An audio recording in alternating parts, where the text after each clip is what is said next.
Dito na ang magkakapatid, sila ay magaganda. Oo nga bes, maganda sila dalawa. Si Mary maganda, mabait, masipag at matalino at mayaman pa.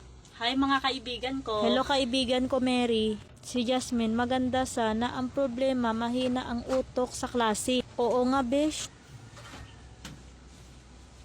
Kaibigan, saan tayo gagala? Oh, Jasmine, okay ka lang? Sino siya? Kaibigan mo?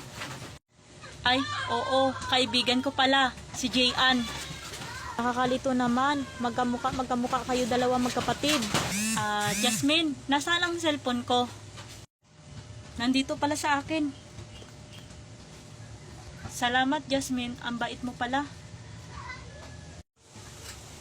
Alam mo Mary, ang bait mo talaga dahil tinulungan mo ko mag-answer ng assignment ko. Walang anuman yun Jasmine, ang importante, tinulungan kita pag-answer ng assignment mo, okay?